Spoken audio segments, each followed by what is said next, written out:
Hello, welcome. Welcome, everyone. I'll give it a moment so everyone has a chance to get logged in. People are streaming in right now. While everyone's getting logged in, if you want to drop in the chat where you're tuning in from, that's always really fun to see. So say hi and tell us where you are today. Just give it another minute or two.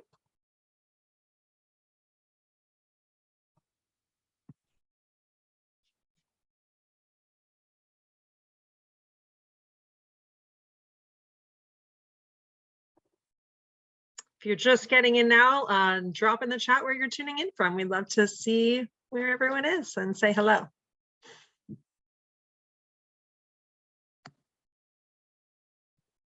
St. Paul and St. Louis, Massachusetts. Oh, hi, Carrie. Portland, Oregon, Southern California, Kensington, California. Fantastic. Oh, we have friends tuning in from all over. Love to see that. Rome, Italy, Oldenburg, Germany, Vancouver, BC. Wow, what an amazing crowd. I'm so excited. Oh, Finney Ridge, just down the street. West Seattle, wonderful. Friends near and far, I love to see it. Oh, very exciting. Okay, well, I think I'm going to go ahead and get started. Thank you so much, everyone, for being here today. I'm very excited. We're here, of course, to celebrate Pasta Grannies Comfort Cooking by Vicky Bennison, and Elizabeth Minchilli is here to chat as well. It's going to be a wonderful talk about all things Italian food, and I'm very excited. I am Zoe Friesen. I'm the events manager here at Book Larder. Book Larder is a community cookbook store located in Seattle, Washington. We do 100% food writing and cookbooks. So we're very excited for this cookbook. So thank you so much for being here. Let's see, a few details just before we jump in. Let's see. The talk today is going to be recorded and it will be posted up on our YouTube channel within a couple of days. And you will all get, everyone that's logged in right now, you'll get the link to watch the replay in an email once it's up. So if you have to jump off and you miss the end, or you just want to rewatch it or share with a friend, you can find it there. I do have the live transcript turned on. If you wanted to turn that on or off, you can just go to the more button at the bottom of your screen, and sometimes that can be helpful. Okay, what else? Thank you so much to everyone who has purchased a copy of the book from Book Larder. That is a wonderful way to support these free virtual author talks. I will go ahead and drop a link to the book as well in the chat. So anyone who has not had a chance to purchase it yet, you can do that. And then, yes, so Elizabeth and Vicky will be chatting, and then they will leave some time at the end for questions. So if you have any questions for them, just go ahead and put that in the Q&A box at the bottom of your screen. So the chat is great for chatting with each other or with me, or, asking, things like that. But for questions for Vicky and Elizabeth, go ahead and put those in the Q&A box at the bottom of your screen, and we'll make sure that they see those towards the end of the talk. Okay, I think that's about everything for me. Thanks again for being here, and I'm going to go ahead and turn it over to Vicky and Elizabeth.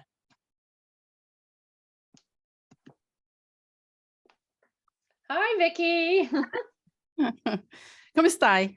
Bene, bene. I just want to show you because I've had the best time going through the book. It's fantastic. Oh, really I'm so glad you like it. Brava. And I was, looking at this book, I was thinking about, how long we've known each other, but I've been a fan of yours since before we actually met. And when you first started Pasta Grannies, because I want to ask you a few general questions before we get to the book, if that's okay. Well, that's fine.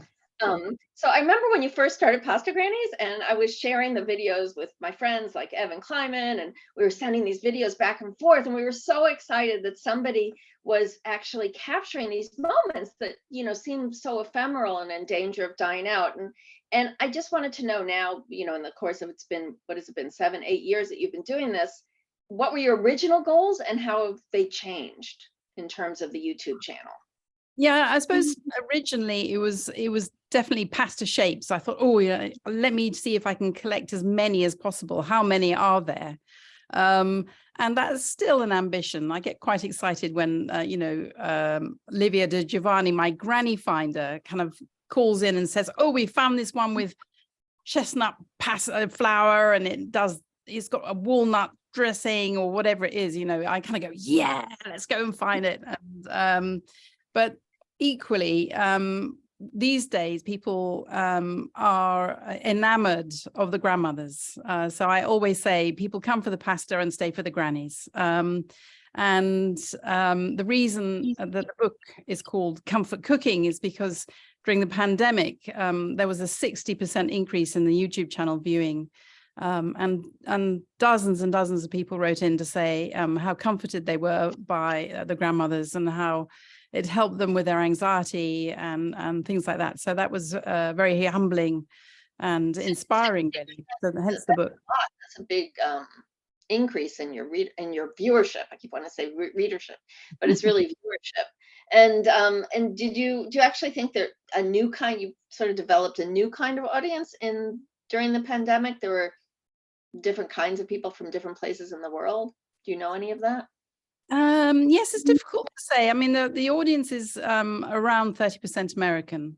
And I also did one or two master classes, when you're completely locked down and got nothing left to do. It's like, yeah, let's do some.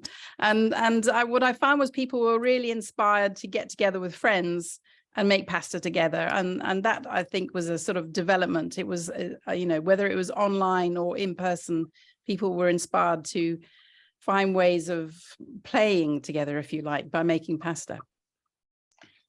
No, I found it. I was watching it every single day as well. I thought, well, because it was also as a way of going into somebody else's home when you really couldn't go into anybody else's home.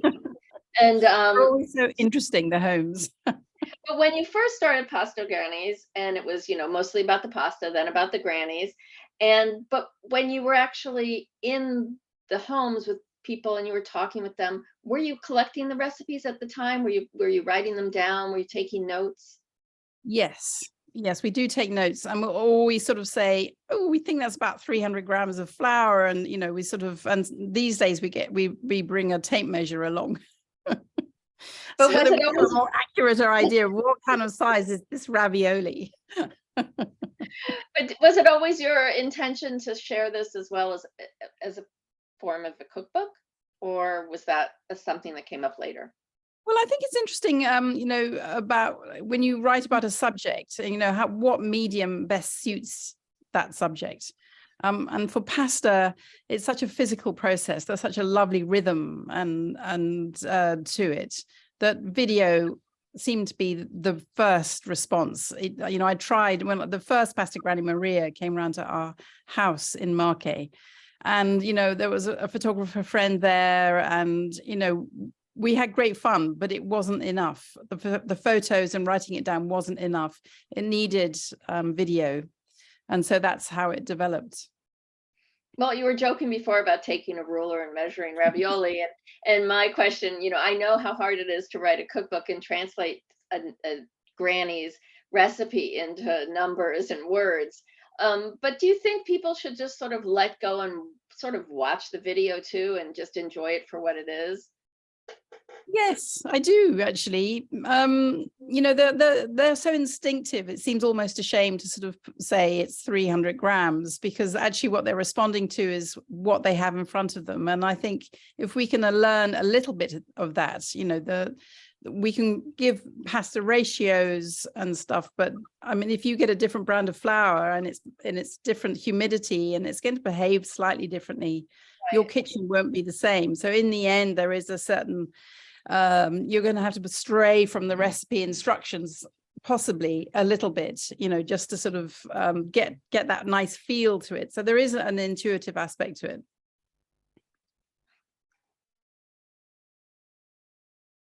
Ooh, Elizabeth, you've frozen.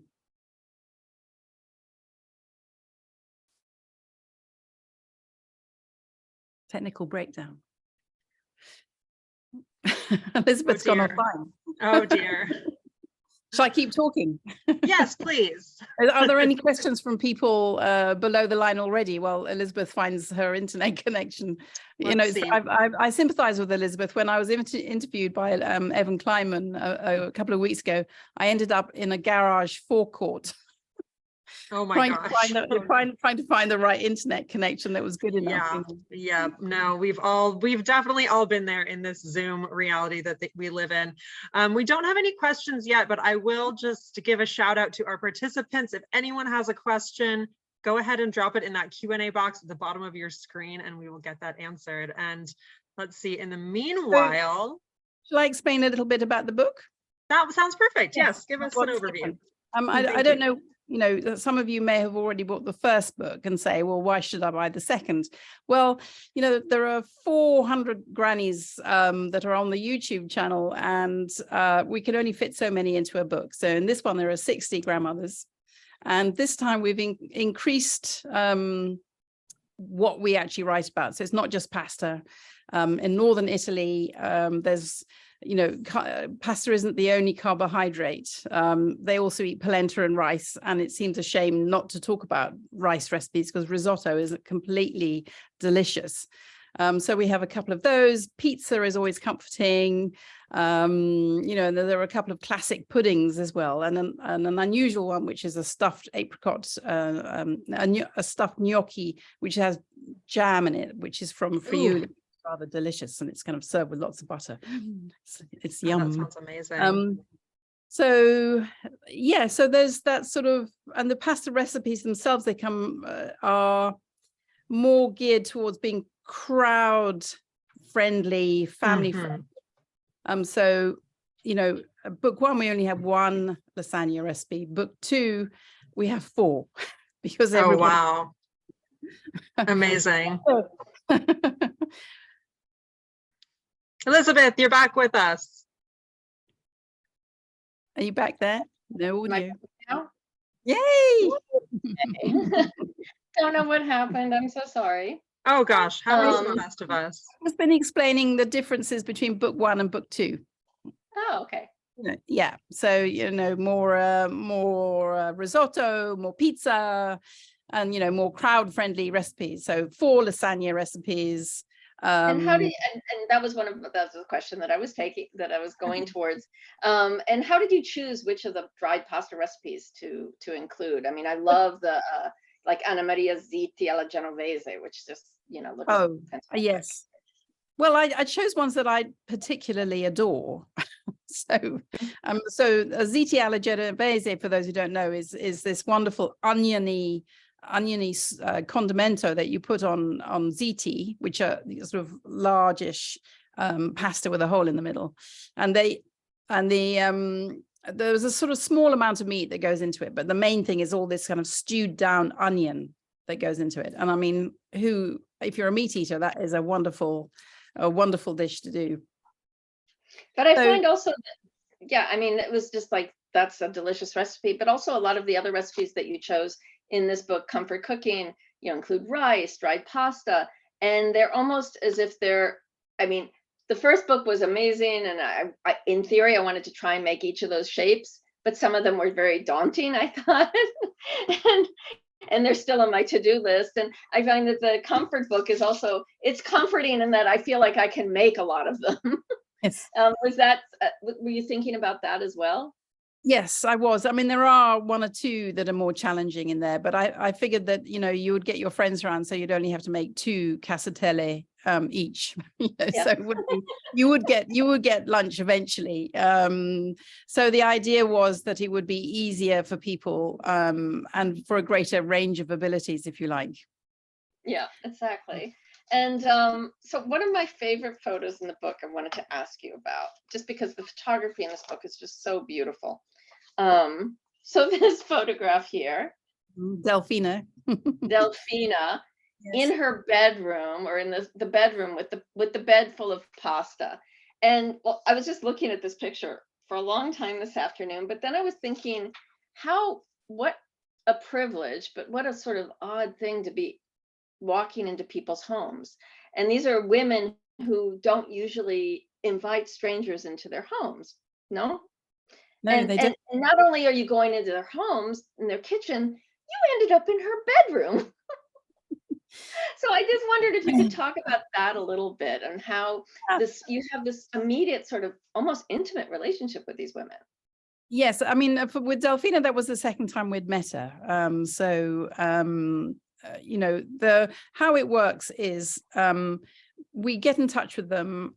We start the conversation with their families first of all, and you know, the grandmothers, the Senora, don't make the decision to appear on Pasta Grannies on their own.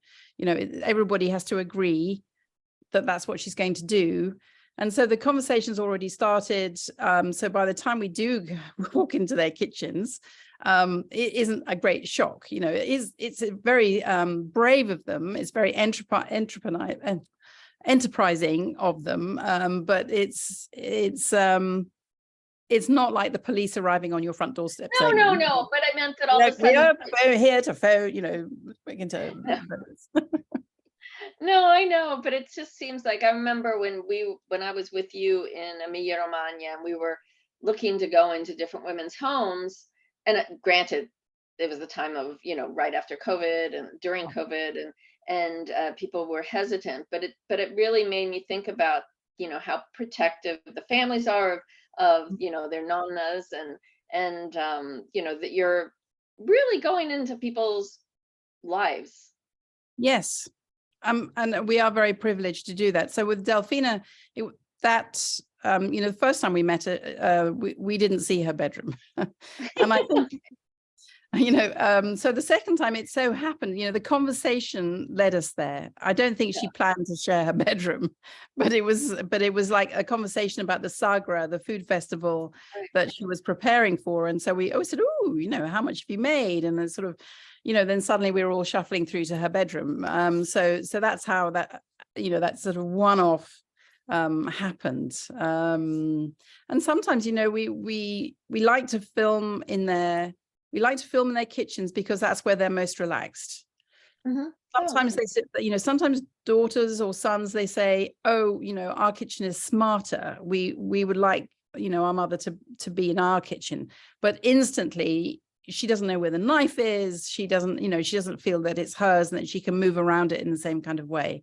So we do ask for them to be, whenever possible, in their own homes. Well, that's interesting. You should say that, because my next question was, I find it so fascinating to see these kitchens that you let us into. I mean, it's lovely to meet the woman and learn the recipe, but I'm always looking, you know, like, oh my God, she has, you know, that kind of pot in the background. And I also find it so, well, it's so much realer than some of the videos you see, cooking videos where they're making, you know, risotto with fish, you know, on a terrace overlooking the Amalfi Coast, and you know, nobody's really going to be cooking there. And instead you're taking us into these just real rustic spaces that are just, you know, fascinating. Yes. So I mean, I love, every time I walk into a kitchen, I think, oh, this is, you know, this is so interesting and charming and a reflection of them. And so one of the women we photographed, I think it's quite early on in the herbs and spices chapter, Pina, with her chestnut gnocchi with Oh, walnut I love that. Yeah, I mean, so there's this beautiful portrait of her standing by her window. And when we first went, she lives in the hills behind Geneva, up in the mountains. She said she's practically on her own in this village, and her house, the kitchen window, looks out at these kind of the mountains going all the way down to the sea, you know, in the sort of very far distance. And her room was painted copper sulfate blue, you know, that kind of blue wash that you get. And there was a stove in the middle of the room, and very simple, but just so, and you know, pictures of the family around the high wall, and you just thought, what a stunning room. Yeah. Well, no, So, that's what I love that. I love that about your videos, and I love that you captured so much of that in the book as well. It's just wonderful. yes. And you mentioned you're not in the Marche now. You're calling in from London, but most of the year, you're at least half the year you're in the Marche, and I think that's a region that people aren't so familiar with. And I'd love to hear what brought you there, and what also, if there's any specific, you know, Pasta Granny traditions there that are inspiring. Yes. Yeah, I arrived back from the States on Friday, and I'm actually off to Italy on Wednesday. So I'm kind of en passant in transit. So I ended up in Marche because it was an undiscovered bit of Italy that was still on the way to Greece, where my parents had a home, and also within 2 hours flying time of London. So it kind of like, I had a kind of list of criteria of where the house should be. So that's what, so I, and I didn't know too much, and I knew Marche already because my dad had done some work there. And so I was familiar with the wines, which are very good. And some of the area around Senegalia. So that's why when you know somewhere, you start there. And so that's how we came to be in Marche. And we then, well, I suppose in sort of pasta making traditions, I think I always think of cooking traditions like a watercolor. There's a kind of a bleed. They don't observe provincial borders or anything like that. So I think probably in common with Umbria, for example, the cooking traditions are very much around the sort of the cortile, the animale, the courtyard animals, the rabbits, the geese, particularly geese in Marche. They have a kind of poultry tradition, which you may not see so much elsewhere. And they end up in the ragu. So rather than just the beef and the pork, that's so interesting. It's also, a rabbit, for example. This week's video has Lena's recipe, which is beef and rabbit. I mean, it would have been pork or rabbit or even just a poultry sauce. And I've filmed other women who've actually used in their ragu, the claws and the head and the offal that go into that ragu. So when people say, oh, chicken and pasta never happens, yes, it does, but perhaps not in the way that you think. And also that nothing is wasted, and there's a lot more offal is used. No, you're right. And you see that in Umbria as well. That's interesting that there's that bleed over. Yes. So there's that. And then, we have, I'm still discovering. It's like, I don't think I'm an expert on Marche. I keep going, oh, I didn't know that, because there's this sort of tiny little tradition somewhere in a village and in a valley somewhere else, and it's great. I love it. I love it. And Vinci's Grassi is the most famous lasagna from Marche, which also includes a video of that. Which is yes. Well, one of the most stunning parts of the book I find are the portraits of the grannies themselves. And I just found them very moving to look at them. And you talked about the light coming in on the one granny. It seems like every single granny has this like almost, this holy light coming in from a side window, bathing them. And they're really beautiful. And I just think that I'm not the only person who finds, them so beautiful and moving. And I just wondered if you think that people are so enamored with your grannies because it shows something so different than what we're used to looking at social media, where everybody's putting filters on and I put lipstick on to come and talk to you, and everybody's sort of making sure that they're perfect online. And then you're showing these grannies who just tie their apron and get going, and they're not really worried about that. And it's a certain kind of beauty, I think. Yes, the majority have been to the hairdressers. Oh, they have. Okay. I think the desire to look good never leaves you, no matter how old you are. I mean, there are some obviously that don't worry about that kind of thing. But I mean, in the book at the end, there's a wonderful woman from Procida called Fanny, and she makes it's her pizza escarole. And she's the one with the family, and they all have their aprons on. And no, she's the one in the bright red dress. But every time she's amazing. Amazing.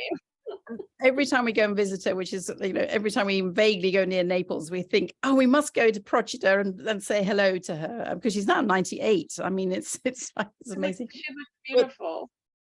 But every time, and she has a carer who comes in, and she gets her nails done, and she puts on her jewelry, and she puts on her dress, a different dress, because she was a dressmaker, and she used to help her husband, in fact, who made leather bags with the linings of the leather bags. So she's sort of very into sewing and doing it well.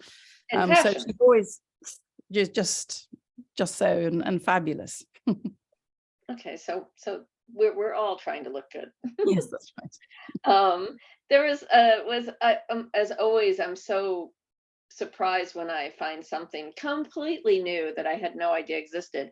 And there was the recipe, one of the very first recipes in the book called gatafin.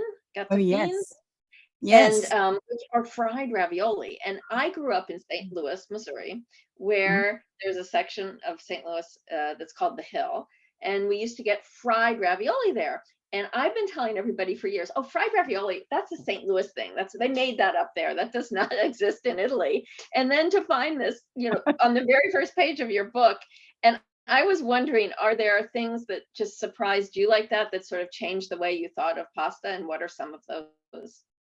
Yes. Yes. I mean, gatafine are the most wonderful Moorish thing. I wonder if your Italian community came from Liguria. Were there any that came over, sort of brought that tradition with them? So gatafine have a kind of foraged greens, wild greens in them. And of course you can use spinach or chard or whatever, but they kind of provide quite a sort of iron, savory bitterness to the filling. And the dough is different. It's got wine in it. So one is never enough of those.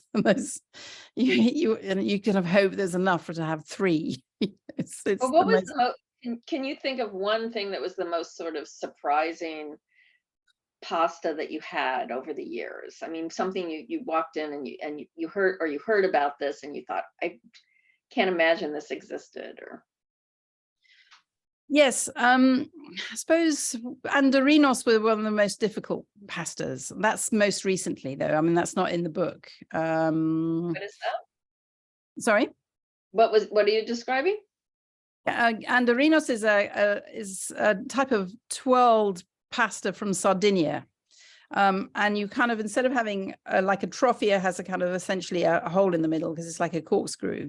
Andarinos is like the inverse of that. So it's a kind of solid piece that's then twisted into like a screwdriver, that kind of thing. And I had a go at making them and was totally defeated. It's just like, why is this still being made? It's like it's too hard. You even get one plate for a supper, but in fact it's made in celebration of the village saints of Sini, I think it is. Yeah, there's usually a reason. There's usually a reason. Yeah. And the other thing I love is, I mean, your show always feels like an adventure show. And then I picture you going in jeeps and on camels and on horses to get to some of these places. And there's one woman that you described, Chi-Chi, who's way up in the Apennines and 20 kilometers away from any village, living on her own. And I just wonder how, first of all, how you found her, and then is it actually physically difficult to get to a lot of these women? Yes. I mean, quite often, yes. So, Andrea and Livia usually have to kind of put a bag over my head because I hate heights. It's like we end up in this sort of mountain passes and me going, I can't go on. It's so snowy. It's, so we do sort of end up in mostly rural places. So with Chi-Chi, who makes a nettle tagliolini, but she calls it tagliarini. Just that's the way it does the name locally. So she forages for everything, but she's up there on her own, completely on her own. I mean, and 30 years ago, there would have been a village, a community there, but she chooses to stay on. And so when she locked herself out, I mean, she decided that actually she would die of cold if she went to the nearest neighbor, which is like an hour's walk away. So she climbed up. She climbed up on a shed and managed to climb in. She broke a window and managed to climb in. It's like she's 77.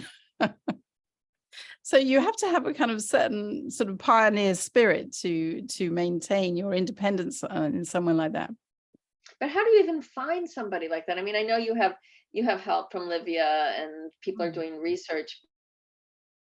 So Livia De Giovanni is my granny finder, and Elizabeth's gone offline, and again, never mind. I'll continue with the story. She's my granny finder. In the beginning, I found people through word of mouth, and it was sort of a slow process. But as it sort of escalated, I needed more full-time help. So that's Livia, and particularly since we're sort of uploading women every week, so it's a kind of production line, if you like, in a very nice kind of way. And so how we find people like Chi-Chi is often we start with the mayor of a town, or we go to little organizations called Pro Loco, which are attached to the town. I'm just explaining about Pro Loco, Elizabeth. Pro Loco, can she hear you? No? I can hear, I'm back again. Wonderful. So I'm explaining how we find them. And so Pro Loco, these little organizations which are attached to town councils, which exist to promote that little town or village or area.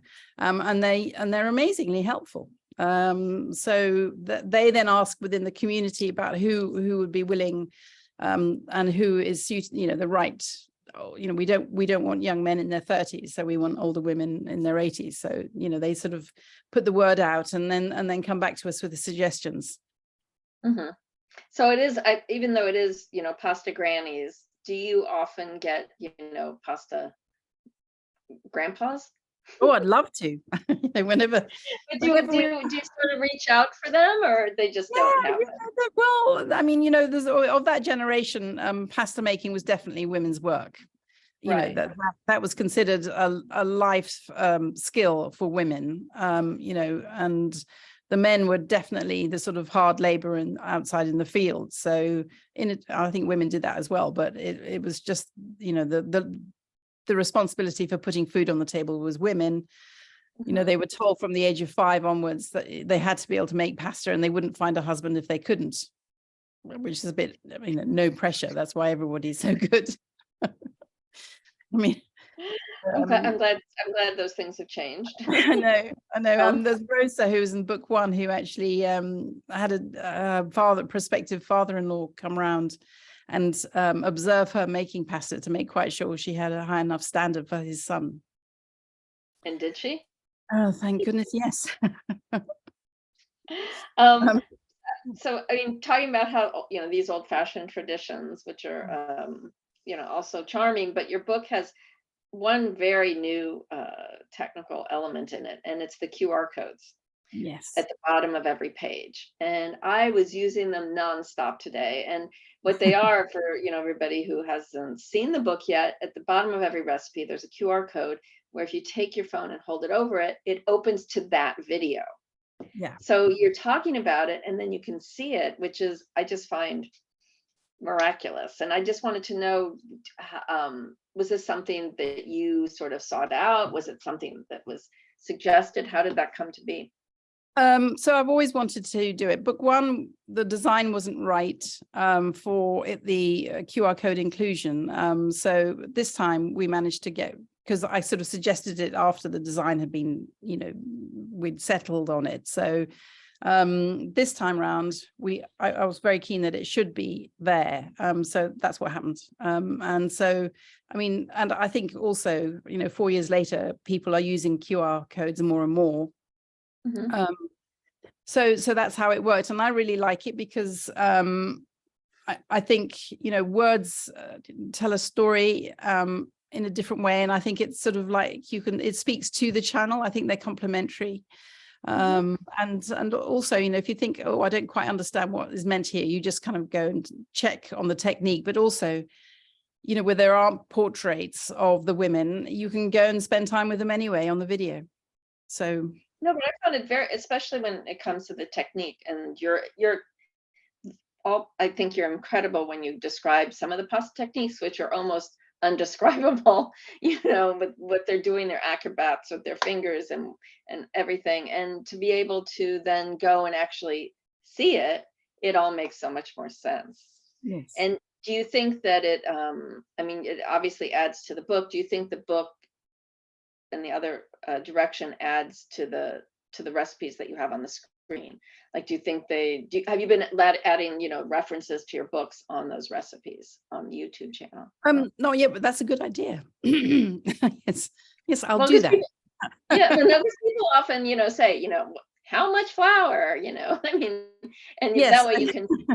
I do say book one, I do say, oh yes, there is a recipe for this, because lots of people say, oh, what's the recipe? And I sort of give a list of ingredients underneath, but I assume that I'm not going to give everybody everything, because hopefully that someone will buy a book as a consequence. But I do list, but for those who can't afford it, there is a list of ingredients and a sort of rough idea of how to make it. Together. Let's see.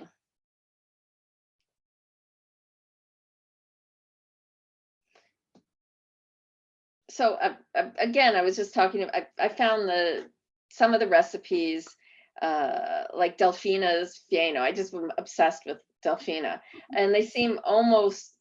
Have you ever made that one? It seems so scary to me, the way that you describe it. It's like at any moment it can turn into a clump.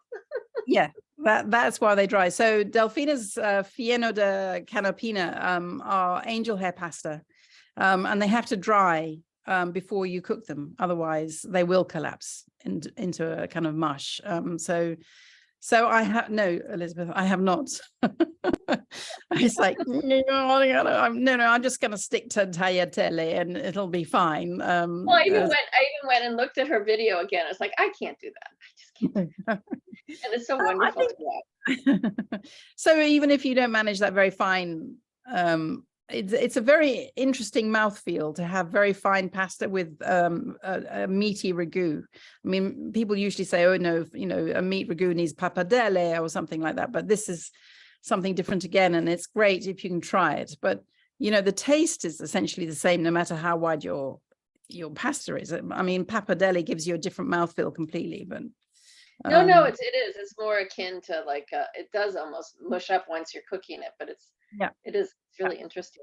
And the one other thing, I love that you included a lot of pasta al forno in this book, and they always seem so celebratory. And are they, in fact? Can you talk about the different kind? It's not just lasagna, but some of the other ones.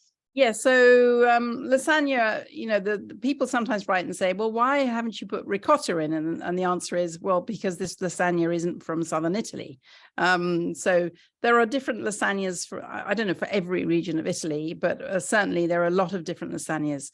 So in this one, we have, for example, one from Liguria, which I think is probably quite modern because it's made with pesto and mozzarella and stuff, but it's too good to actually not include. So even if it doesn't go back to the Renaissance, it's still, it's worthy of inclusion. And that is great for kids. I mean, everybody, every child loves pesto, and this makes it doubly wonderful. And the other end of the scale is Princess Grass, which is the sort of town version of Vincis Grassi, and it's a layered mixture of porcini mushrooms and prosciutto. And if you've got truffle around, which you quite often do in as one tends to do in Central Italy, but it's still delicious without. But if you had them, so it's this really elegant lasagna. You don't normally use the word elegant with the lasagna, but this one is, and it's kind of worthy. Because I think of the pesto one as looking so elegant. Okay, well, I mean, it's a yeah, we can call it whatever, however you choose to see it. There are sort of a range of flavors and stuff, and cheese pull, whenever it's like, yeah, look at that lovely goo. So a lot of these, obviously this is your book is a way to bring these pasta grannies into your own home. Do you have any advice for people who are actually coming to Italy and how they could experience? Go on your tours. What? Go on your tours. Go on my tours. Go on my tours, yeah. Come on a tour with Vicky and me. People who can't go on my tours or can't come and on your, while you're filming, are there ways? Do you think there are? The kitchens aren't big enough. The kitchens are this big, we squeeze into them.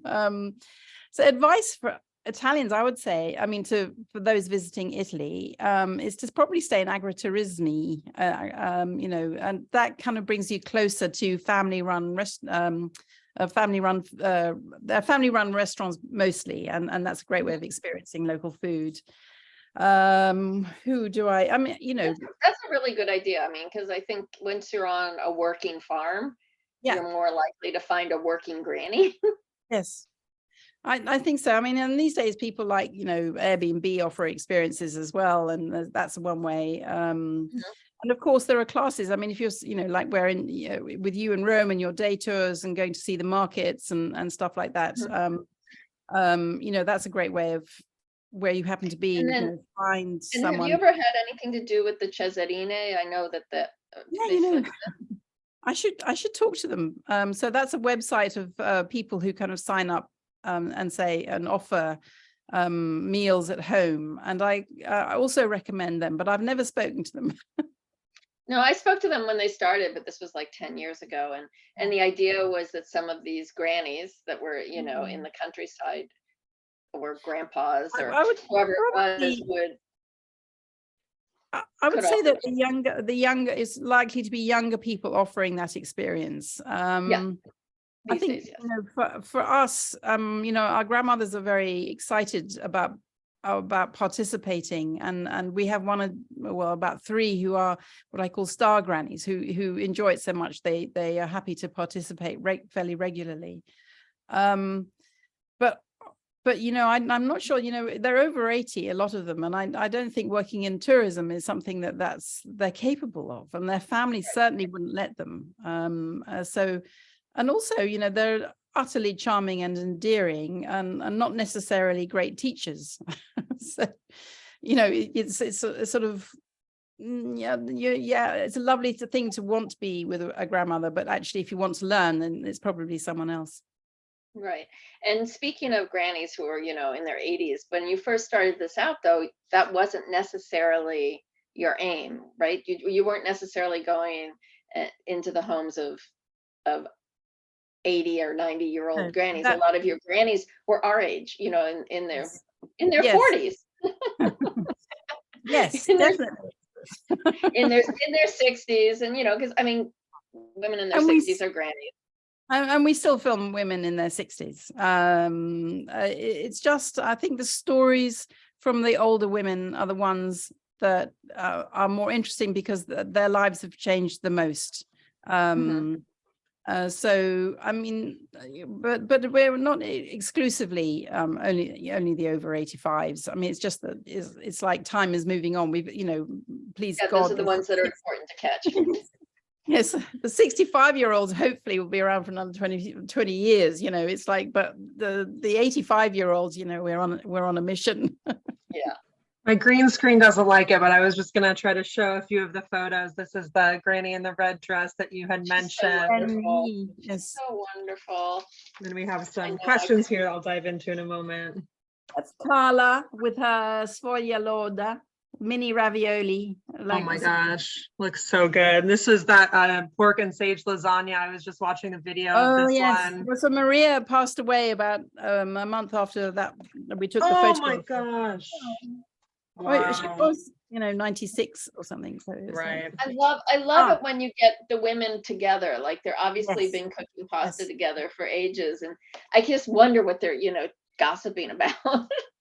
I love this is the photo of her in the bedroom with all the angel hair. I'm sorry, that's my favorite photo in the whole book. It's so fantastic. I love that you brought that one up too. And then let's see what else. And then this one I love. Finding things. Ah, yes. Rigida. And there's just the fried ravioli as well. Fried ravioli. I'm gonna make the fried ravioli. I love it. Share we have quite a few questions, so I hope you don't mind. I'll just pop in and we can start going through some of these. Sophie asks, favorite recipe in the book and why? I know that's a tough question. I've got to say, I think probably something that is very quick to do. I mean, there are 2. There's Maria's chickpea and tagliatelle, because you can do that like when you're completely exhausted and don't feel like cooking and there's not much in the cupboard. I mean, I love those sorts of life-saving pasta recipes. And in the same category are things like the lemon pesto. I love that one. Yeah, that's really good. So it's a kind of lemon peel. Yeah, that's a very good one. The Princess Grass with porcini and prosciutto, that's also a very good one. So you see, I don't actually have a favorite. I love them all. It's so hard to choose. Let's see, what else do we have? Oh, someone asks if you have a favorite granny. I'm guessing that's just as hard of a question. No, I don't. I mean, I Yeah. love them all. You know, we try and get back to them as often as possible. And some don't want to, but you know, that's fine. They're busy with their other, you know, with their lives. But yeah, I'm not going to say. Of course. Let's see. Catherine is asking about pasta making supplies. So it looks like the grannies pretty much roll by hand. So I think maybe could you talk a little bit about the tools, or just like rolling out by hand versus using some of the, you know, the pasta machines? Yes, I mean, you know, I saw Stephen I know he is a specialist with extruders. I mean, I think you can produce some outstanding homemade pastas that way. For the egg pasta, for the hand rolled stuff, if you don't know if you're going to use it regularly, you're going to do it regularly, you can do it quite cheaply. You can get a piece of thick marine plywood. Sorry, it's my mum. Oh no. It's your own personal granny. That's right. 90. She's 90. Wow. I don't know that I'd switched off WhatsApp, but I'd failed on the FaceTime. Anyway, so I'll switch her off. So where were we? Yes. So marine plywood, make sure it's lightly sanded. So you have a bit of a surface on that. You don't want anything that's too smooth. Okay. Yeah, so and then the rolling pin, I mean, the size of your pasta sheet is limited by the length of your rolling pin. Right. And so that's, you know, so dialing rod if necessary, you know, but you can get your carpenter to make all these things if you think you're actually going to do it regularly. And a lot of our grannies have a table dedicated to pasta. And so, wow. Yeah, and they have a kind of board that's kind of a shelf underneath that you can bring out the pasta. Oh, wow. Rather wonderful. If you're not sure if you're ready to invest, what's kind of a more basic setup that you could? Elizabeth, do you have views on it? I mean, it's just absolutely plain. I mean, just you know, we had a cooking class last week in Modena, and really we just had like a board and a simple rolling pin, just a regular rolling pin, which is great. That's all you need. And we were all at the end of the class, all 10 of us were able to hand roll the pasta. Wow. And none of us had done it before. So it was, I mean, I had done it before, but I had failed. And this was the first time that I had actually, you know, done it. It was the most simple setup, and it's relatively easy. And of course, there are pastas that you don't need a rolling pin for. So right. You know, the gnocchi lunghi peachy, umbricelli type ones. Orchetti. That are just hand shaped. Yeah. Wonderful. Okay, let's see. Sven asks, he loves your channel and books. He is wondering if you would consider a vegetarian collection sometime. No. Sorry, Sven. I love vegetable-based pasta dishes. Completely adore them, and there are quite a lot in the book. Usually, I you know, it's I don't do that because it's not how the women think. You know, that they weren't rich enough to make those kinds of choices. They were actually, you know, existing on a diet of pulses and the vegetables they grew themselves, and meat occasionally if they could afford it. So that kind of distinction never happened for them. And so that's what I think, I mean, actually, you know, the person, to be honest, I mean, it's probably the publishers who will say, oh yeah, well, you need a vegetarian one, but I think it's kind of tricky because it's like, you know, cheese gets added and it turns out that there's animal rennet in it and therefore it's not vegetarian. The whole thing becomes a bit of a minefield. And actually, that is not my mission. My mission is to get to, you know, the authentic recipes, however they are. So is that? And as you said, there's quite a few vegetarian recipes, or, you know, ones that don't have meat. So there's plenty for everyone, I would say. Let's see. Arthur asks when to use egg dough and when to use normal dough. So egg dough. So that's a kind of geographic question. So the egg dough the eggs are added to ordinary soft wheat flour because it gives body to the pasta, and the soft wheat flour is grown in Emilia-Romagna, the sort of central north part of Italy. So all those recipes are based around that kind of dough, which is very elastic, extendable. Yeah. And, you know, so it's rich ragouts. You can put it into a brodo, for example. You know, there's a whole bunch of things. You can make ravioli, stuffed ravioli, all the tortellinis and things like that.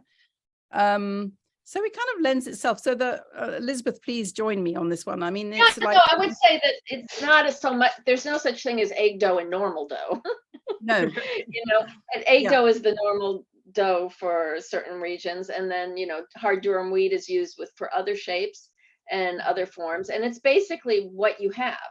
And you can always make, you know, whatever pasta you want with whatever you have. But if you're following traditions of certain regions, you know, if you have a dough with egg in it, it's because they had eggs and they were richer, and they, you know, were able to make a richer dough that became elastic, that could be filled with more meat. If you were in the South, you had another kind of flour and you didn't have any eggs to waste in a dough, and the dough was hard, and so you were only able to make these like little almost dumpling shapes like orecchietti, and so it was sort of, there's no normal, and each recipe is itself. Yeah, and even eggs are a sort of fairly recent addition, you know, in the ordinary households, because they were sold for income. So, you know, it's only after the Second World War that you started adding eggs regularly. So there, as you say, there's no normal. It's about using what you have around you. Yeah, but a good question. Let's see. Catherine asks, and I apologize for my terrible Italian pronunciation in general, but Catherine says she'll be in Ostuni for a month in the spring of next year. Are there any Pasta Grannies nearby? Do they give cooking lessons or other ideas about learning to make pasta there? And you kind of mentioned some ideas about traveling in Italy in general, but yeah. Elizabeth, Now I'm blanking out. There's a Masseria, Sophie knows if she chimes in, Masseria Capella in the Val d'Itria, and you can visit there, and it's a working farm, and we go with our tour, but you can go on your own, and there's a granny there who teaches us all how to make orecchietti, and she makes us laugh. Ooh, we're all going. Really I know, count me in. That sounds amazing. Wonderful. Someone asks, how did the COVID pandemic affect the grannies? We stopped filming. It's like they're an at-risk group. I mean, you know, so it's like we didn't. Unfortunately, I had quite a lot of videos stored up, but I think I was down to, you know, my last 3. Before, so yeah, it had a big impact. And then do you happen to know of any, I mean, I'm sure it was really hard on all the grannies in the region as well, just in terms of what they went through during that time. Yes, I mean, I would say that we were lucky enough, all the grannies that we know, nonnas we know, were very well cocooned by their families. That's great. But I think a lot of them, you know, were very sad too, that because a lot of the nonnas couldn't actually be with their whole family because, you know, the kids were off going to school and they couldn't be exposed. So I think it was a lonely time for a lot of them, I think. Yeah, I'm sure. Yes. Well, Glad we're through the worst of it. Let's see. Grace asks, what advice do you have for young chefs to be influenced by the Pasta Granny generation? Watch the videos. How can we Listen take to their this advice. movement into the next generation? Have a go. Just sort of, I think that, you know, the rules of thumb are just use absolutely the best ingredients, seasonality, don't go mad and keep adding things, adding extra ingredients because you think it improves it. Yeah, simplicity. Yeah. Also, I think have patience. Yeah.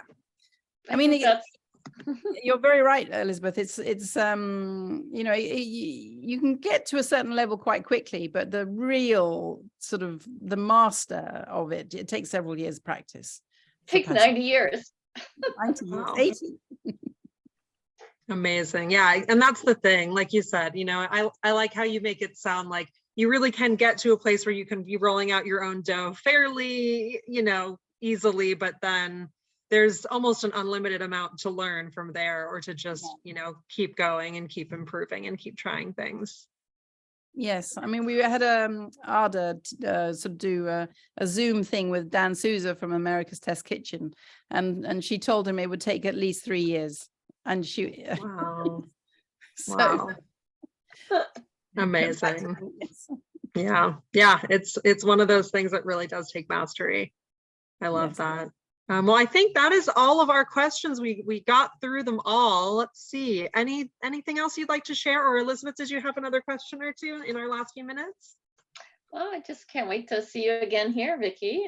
I know. And you know, I think we covered a lot. Did you have anything else? Oh, absolutely. No, thank you for the interview.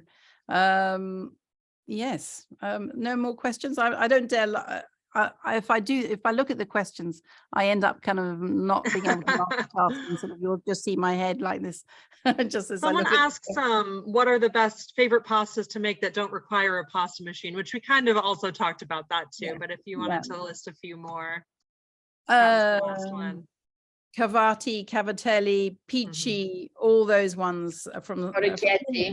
Orecchietti, you know, all those ones from southern Italy really are. That's a great dough to start with. That just the similar. Like Play-Doh.